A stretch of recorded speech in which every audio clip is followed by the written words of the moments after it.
Bonjour, donc juste une petite vidéo pour expliquer les fonctionnements de base du langage PHP.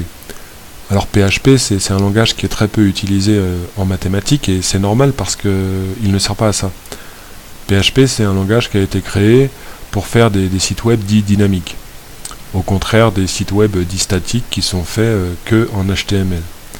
Donc en fait PHP, son fonctionnement de base c'est le formulaire. Il permet de créer des formulaires, mais surtout il permet de traiter les champs remplis de ce formulaire. Les champs ils peuvent avoir été remplis par une personne humaine, physique, par un fichier, par une machine. Et donc PHP, de ces champs, il peut en faire ce que vous voulez.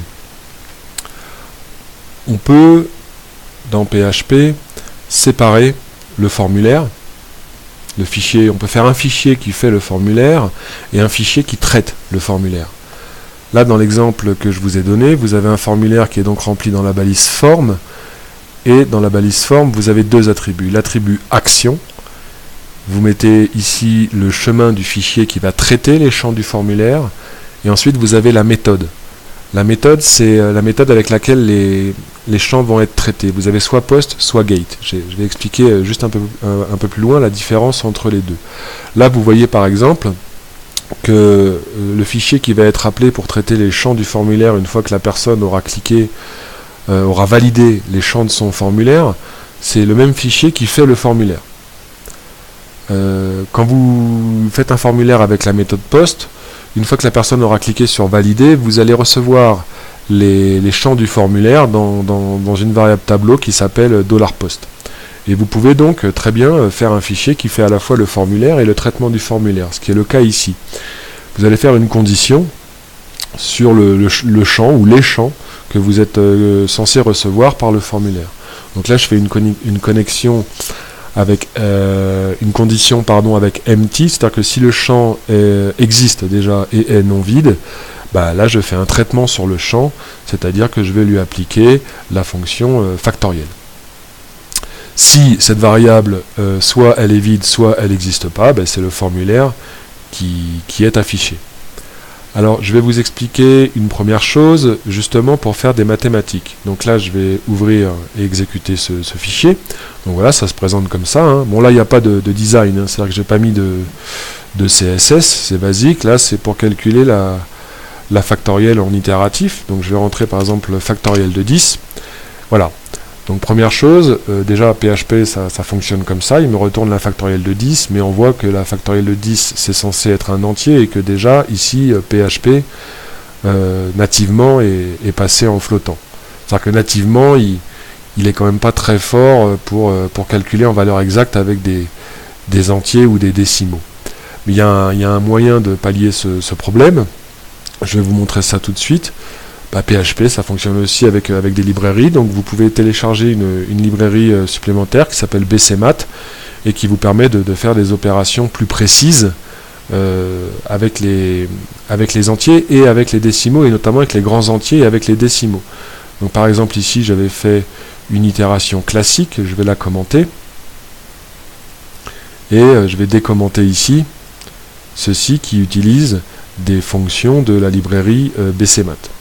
D'accord, notamment la fonction BCMUL qui permet de multiplier deux grands entiers ou deux décimaux, et puis j'utiliserai de cette librairie la fonction BCAD aussi pour la suite de Fibonacci qui permet d'additionner en valeur exacte des grands entiers ou des grands décimaux. Ici j'enregistre, et si je relance mon fichier PHP, je fais une petite actualisation. Si je relance ici mon fichier PHP en lui demandant factoriel de 10, ce coup-ci, il me le calcule en valeur exacte.